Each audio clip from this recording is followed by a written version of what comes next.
시청자 여러분 안녕하십니까. 이제 10월 30일 오후 시간인데요. 전옥현의 안보정론 시작하겠습니다.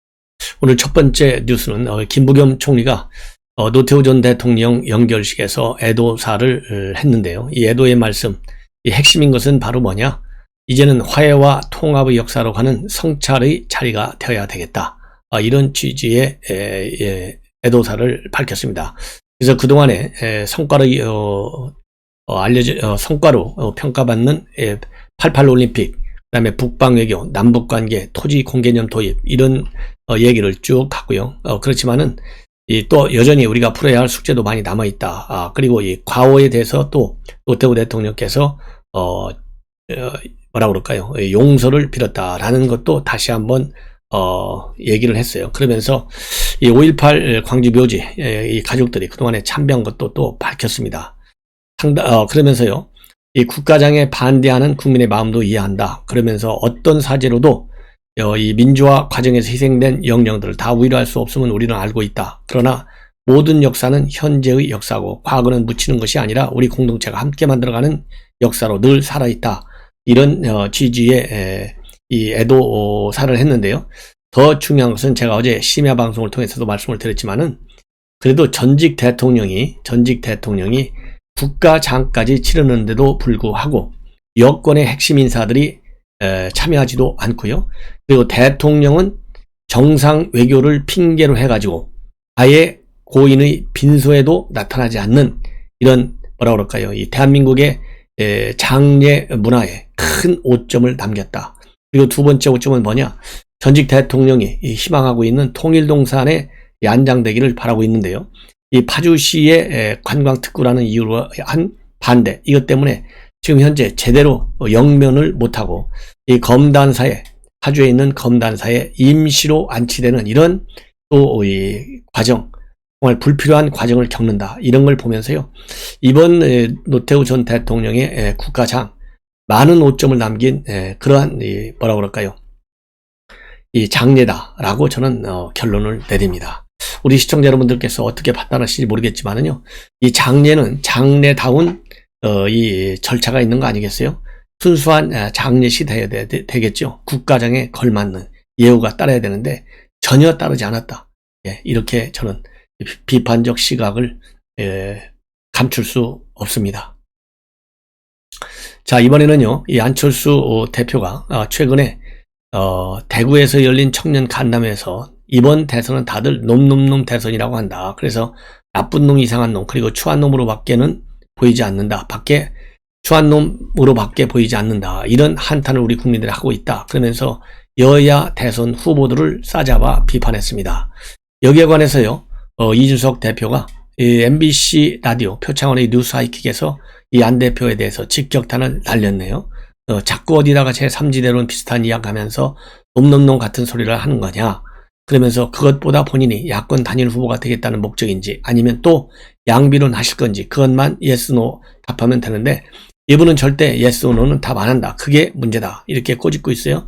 그러면서 저는 이런 문제에 대해서는 명쾌하게 종로 노라고 답하지 않았느냐. 이 얘기는 결국 종로에 나갈 거냐 안 나갈 거냐 이런 거에 대해서 노라고 답했다. 이런 것처럼 안철수 대표도 노라고 똑부러지게 얘기를 해야 되는데 안 하고 있다. 이런 점을 비판하고 있는 거예요. 자, 그러면서 이 안 대표가 대선에 출마할 거라면 입장을 명확히 해야 하는데 전에 제3지대 행보하실 때는 1당과 2당은 다 나쁜 사람들이니까 이제 새정치 하겠다고 해서 3당 후보론을 펼친 건데 작년 국회의원 선거 때 보면 사실상 보수정당의 비례의성 정당을 자처했고 지역구 후보를 출마를 안 시켰다. 이렇게 안 시키지 않았느냐 이렇게 반문하면서요. 이번 대선에서 보수 야권 후보가 되고 싶은데 경선을 하기 싫으니까 결국 입당도 안 하고 합당도 안 하고 독자 행보를 하는 것 아니냐. 그거야말로 자기중심적 사고다. 저도 알고 국민들도 다 알고 있기 때문에 빨리 명쾌하게 얘기를 했으면 좋겠다. 이런 입장문을 내놨어요.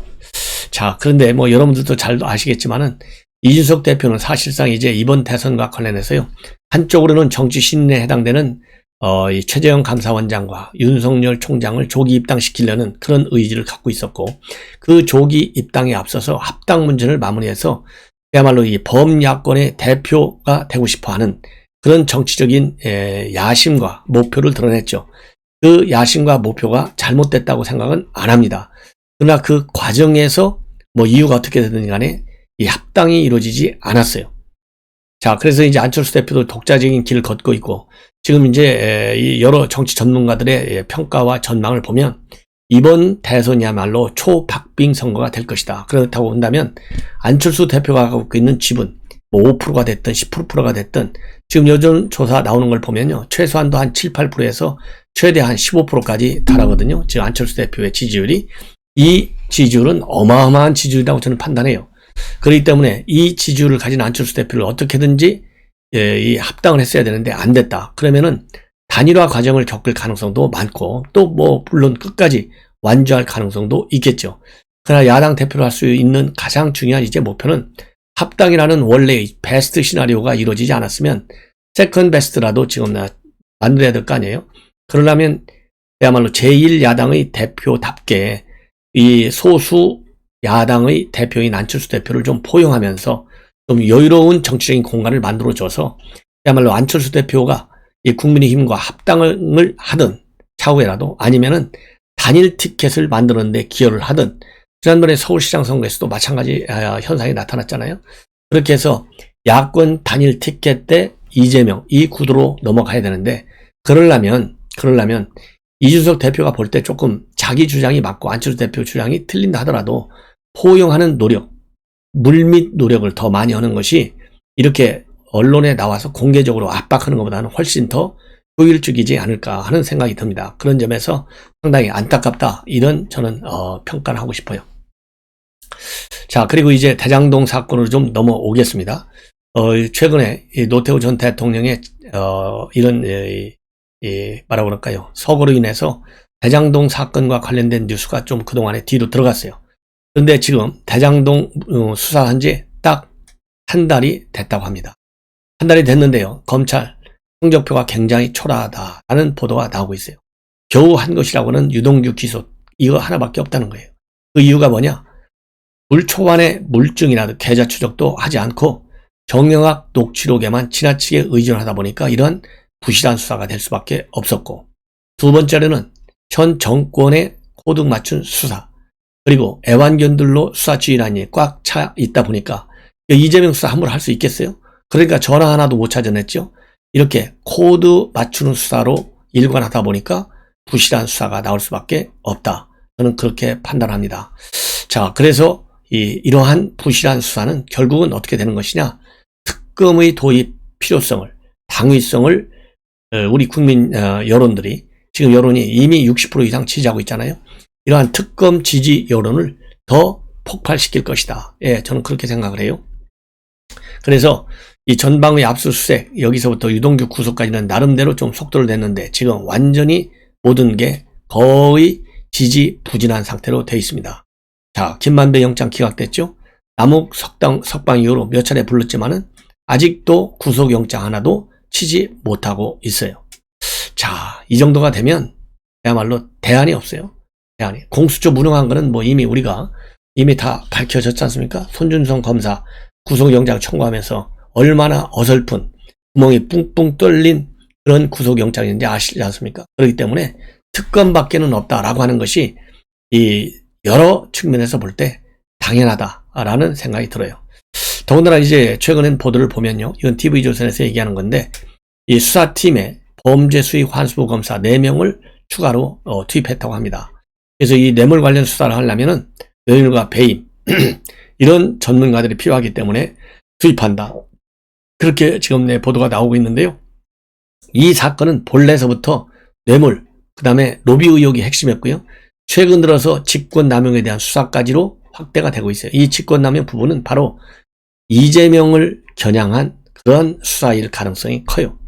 이렇게 해서 이 수사 범위와 수사의 성격이 지금 확대되고 있는데도 불구하고 검찰이 뒷북 수사팀 확대 이런 걸 해봐야 무슨 효과가 있겠냐라고 하는 또 비판에 직면하게 됩니다. 자, 이런 상황에서요, 지금 여러 가지 의혹들이 언론을 통해서 많이 제기되고 있습니다. 그런데 이거는 동아일보에서 대대적으로 보도하고 있는 내용인데요. 대장동 사업에 대형 병원이 개업되어 있다. 이런 지금 보도가 나오고 있어요. 어떻게 되어 있느냐? 여러분들 잘 아시다시피 이 화천대유의 이 민간 투자회사 불이 여기에 개입합니다. 민간 투자사. 자, 어떤 민간 투자사냐? 이 최태원 회장의 여동생 행복나눔재단 이사장이 키넨파트너스라고 하는 개인 투자 회사에 돈을 빌려줘요. 626억 원을 빌려줍니다. 이 빌려줄 때는 뭘 담보로 해서 빌려주냐면 나무기가 가지고 있던 천화동인 4호 배당금을 담보로 해서 626억 원을 빌려줍니다. 빌려주고 나서 이 돈을 말하자면 이 돈을 가지고 결국은 화천대유에 투자를 해요. 결국은 빌려줘. 457억 원을 이 화천대유에 이 돈을 대줘요. 대주고서 사실 이제 빌려준 거예요. 처음에는 이 빌려줘 가지고 A1, A2 블럭을 에서 나온 분양 수익금 800억 내지 1000억 원을 지금 이제 챙겨요. 그러니까 457억 원을 주고 800에서 1000억 정도의 분양 수익을 챙깁니다. 자, 그러니까 2배 이상의 수익금이 올라오는 거예요. 그럼 왜 이렇게 되느냐? 대여금들을 말해요. 중간에 전부 다 투자금으로 바꿔줘요. 예, 투자로. 그래서 말하자면 이 배당 이익을 받게 됩니다. 또 하나의 민간 투자회사가 뭐냐? MSPT라는 민간 투자회사예요. 여기는 화천대유에다가 131억 원을 빌려주고 이 대장동 A11 블록을 챙겨요. 그래서 400억 원의 이익을 내요. 그러니까 뭐 거의 3배 이상의 이익을 내는 거예요. 근데 또 이제 지금 문제가 되는 것은 바로 뭐냐? MSPT가 리딩 전문 투자형 3호 부동산 신탁 1호로부터 250억 원을 지금 이제 빌려옵니다. 예. 그리고 나서 여기에 대해서는 또 이제 분양 수익을 담보로 제공하는 건데요. 이 MSPT에 대형 병원 재단이 연계되어 있어요. 여기에 그래서 이 대형 병원 재단 이 연결된 고리가 이게 뭐냐? 여기에 지금 현재 의문이 커지고 있어요. 대형 병원. 그래서 이 내용을 좀 더 자세하게 말씀을 드리면 이렇게 되어 있습니다. MSPT가 화천대유에 총 130인을 빌려줘 가지고 얼마를 받느냐? 아까 말씀드린 400억 원의 이 분양 수익을 올리지 않습니까? 그런데 MSPT 자금을 화천대유로 끌어온 거는 누구냐? 바로 정영학 회계사가 이 화천대유 쪽으로 끌어왔어요. 예. 그런데 이제 2015년도 얘기인데 이 당시에 MSPT 이모 전 대표하고요. 부인인 김모 전 감사. 이 사람은 정영학 회계사하고요. 예전부터 잘 알고 있는 사이였어요. 이런 투자 관계에 대한 의혹이 커진 것은 바로 화천대유가 MSPT 대여금을 투자금으로 전환해준 2017년 11월에 당시 MSPT 대표가 A병원이라고 하는 대형 병원의 법무실장이었던 서모 변호사예요. 이 법무실장 서모 변호사가 이 MSPT의 대표 일대 대여금을 투자금으로 전환해 줘요. 근데 문제는 바로 뭐냐? 이 A병원의 법무실장 서모 씨가 결국은 뭘 하고 있느냐? 이게 다 이재명과 연결된다는 거예요. 어떤 연결고리가 있느냐? 맨 먼저 연결고리는 2013년도에 분당 보건소 부지를 매입하는데요. 이 A병원에서 이때 보건소를 지어주는 협약을 성남시와 체결해요. 그래서 그 당시에 이 서 변호사가 A병원의 법무실장을 맡고 있을 때 체결을 합니다. 그런데 이 서 변호사라는 사람이 2018년도 1년 후죠. MSPT의 대표를 그만둔 뒤에 어디로 가느냐? A병원을 그만두고 법무법인으로 가요. 그런데 이 법무법인이 바로 뭘 하느냐? 바로 이재명의 공직선거법 위반 혐의 변호를 맡는 거예요. 예, 이래서 결국은 이 MSPT와 MSPT에 대한 투자금과 그 다음에 분양 수익금 이것이 과연 어디로 갈 것이냐? 이게 그리고 어디서 났느냐? 이런 이 의혹이 계속해서 제기될 수밖에 없어요. 네. 그래서 이 서모 실장 뭐 결국은 뭐 이재명하고도 그러니까 굉장히 잘 아는 관계지 않습니까? 그래서 지금 굉장히 뭐라 그럴까요? 의문이 생기는 거예요. 의문이 생긴다. 지금 그러다 보니까 말이죠. 이 MSPT가 2019년도 사모펀드인 리딩 전문 투자형 이 부동산 신탁 1호에서 250억 원을 빌리는데 이 돈을 빌리는 조건으로 화천대유로부터 A11 블록 분양 수익을 담보로 제공받게 됩니다. 근데 여기에 바로 박종훈 씨의 개인 회사는 이 사모펀드한테 또 10억 원을 대줘요. 그럼 나머지 240억 원의 출처 도대체 어떻게 된 거냐 이거예요.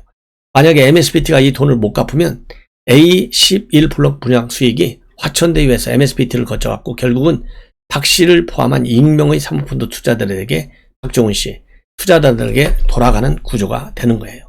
그래서 이 240억 원의 자금 출처, 이것도 굉장히 지금 수사를 해야 된다라는 지금 보도가 이어지고 있습니다. 자, 그리고요, 또 하나 이제 의혹은 바로 뭐냐, 의혹들이 지금 한두 개가 아니에요. 이 대장동 세력이라고 하면 남욱과 정영학, 그 다음에 유동규, 이런 사람들이지 않습니까? 그런데 이 대장동 3인방이에요. 김만배, 이런 사람들. 그런데 3인방의 일원인 정영학 회계사하고요, 남욱 변호사가 2014년도 4월에 대장동 사업 설계도를 만들었어요. 그런데 이 대장동 사업 설계도의 핵심 부분이 1년 뒤에 성남도시개발공사가 화천대유를 민간 사업자로 선정하고 사업을 본격화할 때 그대로 반영이 됐다고 합니다. 그래서 이 남욱과 정영학이가 결국은 대장동 사업 참여를 기정사실화하고 이 설계도를 또 예금보험공사에 제출해서 당시 채권 만기 연장을 요청까지 한 것으로 지금 보도가 되고 있어요. 자, 이런 측면에서도 말이죠, 이 정영학과 남욱 그리고 유동규, 이 핵심 대장동 사업 설계한 사람들이 결국은 이 수익 구조를 민간에게 이 천문학적 숫자로 넘어가도록, 말하자면 처음서부터 공모한 것이 아니냐, 이런 의혹이 생길 수밖에 없고, 이런 의혹이 사실로 밝혀질 수밖에 없는 것이 지금 방금 말씀드린 대로 이 정욱과 정영학과 남욱이 만든 대장동 사업 설계도 하고, 최종적인 실질적으로 이제 우선 사업자가 선정이 되고, 또 초과이익 환수 조항에 대한 이 삭제, 이런 것들이 있었다라고 하는 것은 결국은 남욱과 정영학이가 그린 그대로 이 대장동 사업이 진행됨으로써 천문학적 이익이 쌓이게 됐다, 이런 결론에 도달할 수밖에 없어요. 그래서 남욱과 정영학 제대로 좀 수사를 더 잘 해야 되겠다라고 이제 판단이 드는 대목입니다. 그리고 이제 또 이제 황무성 사장이 지금 이제 중앙일보 단독 보도가 나오고 있는 내용인데요. 이 전자결제 시스템 결제 시간에 뭔가 이상하다. 왜냐면요, 최초의 공모 지침서에는 사업이익이 1822억으로 고정되어 있지 않다는 겁니다. 이 원안에는 수익이 50% 이상 보장이 되는 식으로 이렇게 말하자면 수익 구조가 결정이 됐었는데, 이렇게 될 경우에는 성남시 이 지분율에 따라서 최소한도 50% 이상의 수익을 올릴 수 있게 됐잖아요. 그런데 이 50% 이상 수익, 이 원안이 어디로 나가버리고 없어지고 사업이익 1822억으로 이게 고정된 거예요.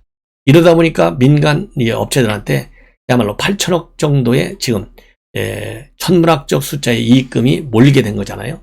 이것 때문에 지금 이 배임 혐의, 이재명에 대한 이것이 이제 관건이 되는 건데, 바로 이 원안이 어디서 바꿔치기 된 거예요. 여기에 특정 불순 세력이 개입되어 있다. 이것이 황무성 사장의 주장이잖아요. 그래서 지분율이 캡으로 따가 1822억 사업이 고정, 이게 딱 거기에 들어간 거예요. 그래서 이와 관련해서 이재명 측에서는 이 황무성 씨의 주장이 맞지 않다. 딱 그러니까 지금 황무성 씨가 주장하는 것이, 자, 그러면 전자결제 시스템을 한번 챙겨봐라. 전자결제 시스템에 보면 알 거 아니냐, 누가 거짓말 했는지 안 했는지, 이런 지금 주장을 해 놓고 있어요. 그리고 지금 전자결제 시스템 이거를 보면 중간 결제 시간이 제대로 나와 있지 않다는 거예요. 여러분들 아시다시피 컴퓨터를 통해서 결제를 들어가면 시간 초까지 다 나오잖아요. 이런 것이 없다는 것이죠. 그래서 이 황무성 사장이 입장문을 배포했고, 또 중앙일보의 전화 인터뷰를 통해서 밝힌 내용을 보면 이재명 후보 측에서는 전자결제 시스템이라 바꿀 수 없다라고 주장하는데, 단계별 결제 시간이 왜 구분되어 있지 않았냐, 이게 석연치 않다. 그러니까 이 결제를 들어가면 하급자가 맨 먼저 결제하고 나중에 최상급자가 천천히 결제하잖아요. 나중에 전자결제 시간이 딱딱 늦어져야 되는데, 이 황무성 주장은 전자결제이 제대로 이게 나와 있지 않다는 겁니다. 그래서 누군가가 중간에 바꿔치기 했을 가능성이 농하다는 것이죠. 그래서 본인이 결제한 것으로 알고 있는 지침서 내용하고 현재 민간업자들한테 천문학적 이익을 가져다 준 실제 지금 현재 집행되고 있는 지침서의 환수 조항이 다르다. 그래서 본인은 책임이 하나도 없고 이거는 누군가가 책임을 져야 하는 일이다. 이런 입장을 밝히고 있습니다. 자, 이제 마지막으로 한 꼭지만 더 말씀을 드리면요. 성남가스공사 부지 지금 현재 488억 원의 488배의 특혜 수익이 이루어지고 있어서 이것도 이 대장동 사태하고 똑같은 특혜 구조로 되어 있다. 설계되어 있다.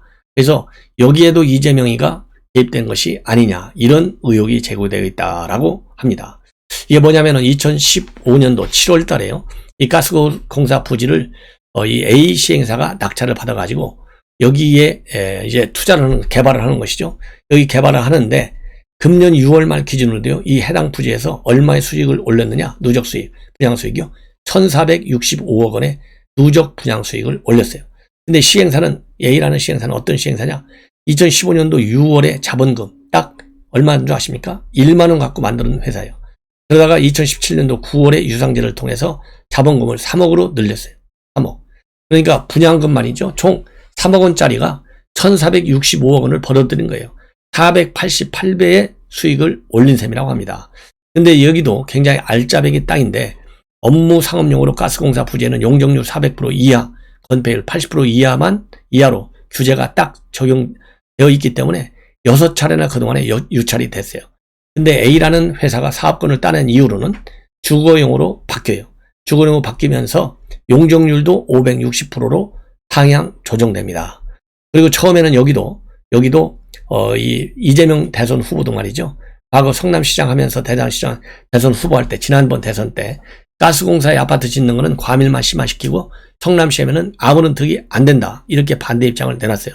그래서 업자들이 용도 변경과 아파트 분양으로 떼돈을 벌겠지만 이건 성남시의 이득이 안 된다. 그러면서 반대를 했습니다. 그리고 성남시도 말이죠. 2016년도 11월에 반대 의견을 냈어요. 그런데 갑자기 성남시는 이 해당 부지 대부분을 갖다가 주거용으로 바꿔서 허가해주고 용적률도 이 400%가 아니라 560%로 상향 조정해줬어요. 그러는 바람에 500여개의 가구, 160여 실의 오피스텔이 들어서게 된 겁니다. 그래서 아까 말씀드린 대로 488배 수익, 3억 들여서 투자하고 1,465원의 분양 수익을 기록하는 거예요. 그래서 이 한국식품연구원의 매각 개발 사업과도 굉장히 비슷하다. 백현동. 그래서 이게 문제가 많이 있다. 뭐 백현동 식품연구원 매각 똑같이 뭐라고 그럴까요? 용도로 변경을 4단계나 건너뛰면서까지 해줘가지고 지금 그 당시에 지금 현재로서 보면 지금 1조 이상의 분양 수익을 내고 있다. 이렇게 지금 보도가 됐지 않습니까? 그 당시에요. 이 시행사는 2,187억 원의 부지를 수익계약으로 사들여요. 그런데 자연녹지를 갖다가 준주거지역을 바꿔주고 아파트를 지으니까 1조 이상의 분양 수익을 내는 거예요. 자, 그래서 이제 백현동의 식품연구원 매각 사업, 그 다음에 지금 말씀드린 가스공사 부지 또 매각 사업, 이런 거에 대한 비리 의혹 철저한 수사가 필요한 상황이다. 이렇게 말씀을 드리고 싶습니다. 자, 그렇게 해서요. 이제 제대로 된 수사를 좀 해야 된다라는 주장을 다시 한번 밝히면서 본 방송을 마치겠습니다. 시청자 여러분, 대단히 감사합니다.